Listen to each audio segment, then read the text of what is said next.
Hi, hello, hope you're in fine voice. Competition in voiceovers.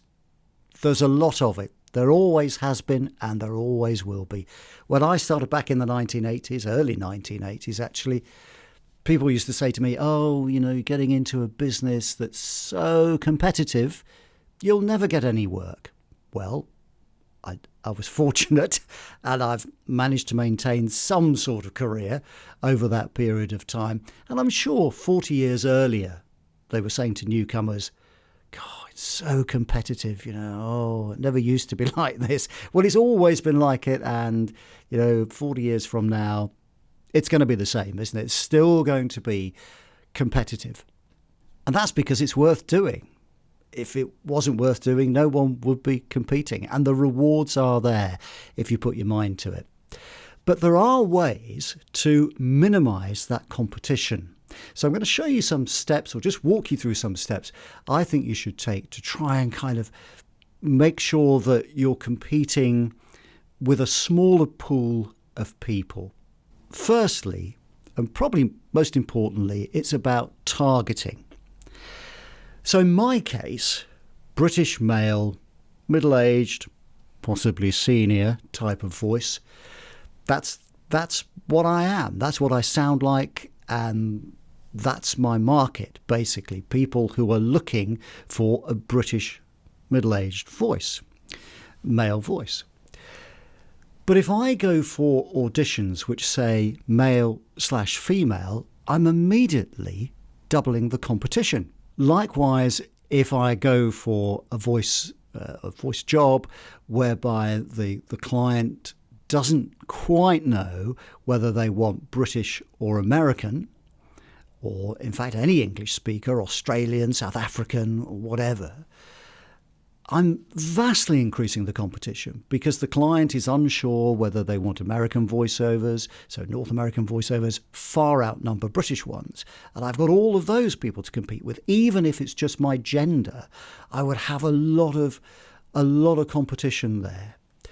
So if I just went for British male middle-aged voice jobs only, there'd be fewer of them, but I'd stand much more of a chance of getting the work. And that's what targeting is. It's about trying to minimize the competition. Now, I'm not saying don't go for jobs where there are people from the other gender being invited. Indeed, that's no problem at all. Go for them if you want to, but just bear in mind you're effectively doubling the competition. Or if the client is looking or open to suggestions about accents and so on, again, that's vastly increasing your competition. So try and focus. I think that's the main thing. Focus your auditions. Be selective in what you apply for, and that will really help. You can also limit that pool of other voice actors who might be competing for the same job by being selective in what you apply for. So there are certain genres which really attract a lot of people and make it much more difficult to actually get the work. And I'm just going to go through a couple of them. Firstly, children's audiobooks. They're really popular from the point of view of applicants. So you'll get a lot of people saying, I want to do children's audiobooks because they sound like fun. And indeed, if they're well written, they can be good fun. But because so many people want to do them, that vastly increases the competitive nature of that. So that means trying to compete with a lot of other people is going to minimize the chances of your success. Now, I'm not saying don't go for them. Indeed, you could. But children's audiobooks also don't tend to sell a lot. They do if they've been written by somebody famous, J.K. Rowling type books or others, Jacqueline Wilson and so on. There are a few high-end big sellers, but that's a minority of people. The rest tend to be self-published, and that means probably very, very little in the way of sales.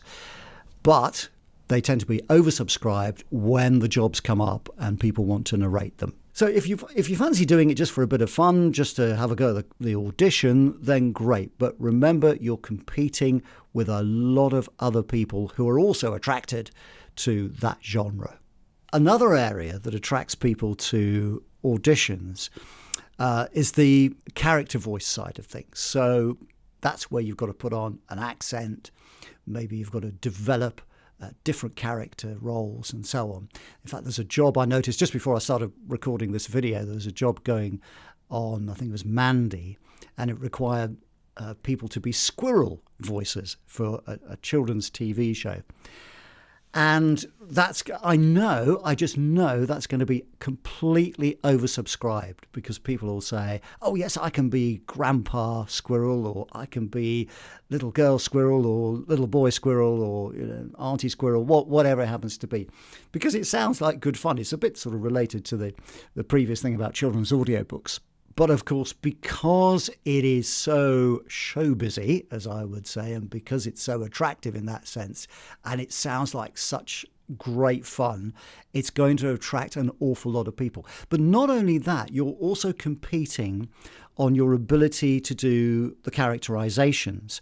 And that's very hard. Unless you've got a good solid background in acting, you may find that very difficult, and you're not competing on a voice-to-voice level, so you're not competing with your own voice, but with a character that you're developing yourself.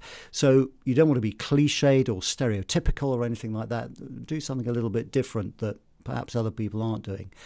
But if you really want to stand a chance of getting that work, or getting voiceover work, don't do character voices.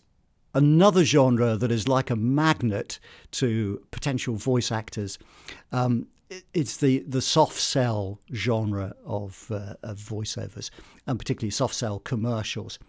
So a typical soft sell would be a chocolate commercial, for example, or a perfume ad, something like that, where they want soft and creamy and warm and inviting, that kind of thing. Again, they're great fun to do. And you may be under the illusion that actually they are easy to do, but they're not.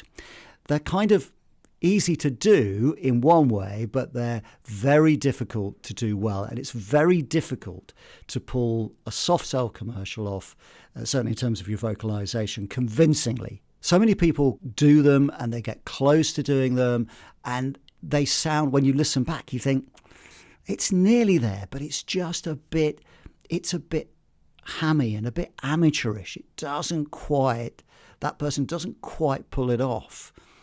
And it's not like doing something that is a straight voiceover where you don't have to put too much drama into it. And this is a kind of very restrained drama. It's about being warm and inviting, but being totally convincing with somebody else's words.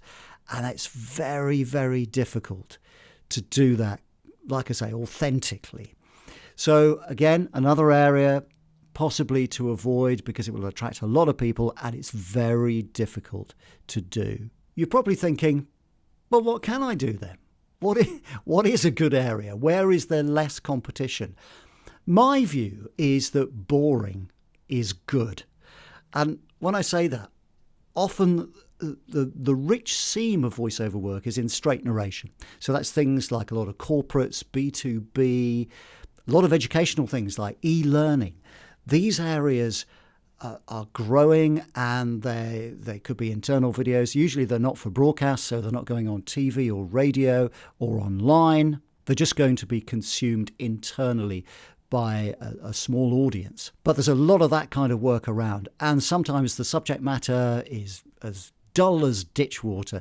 Some of my biggest voiceover successes, if I dare say it, apart from my TV work, have been in doing things like, I remember doing a voiceover once for ultrasonic washing machines, which are industrial cleaning devices.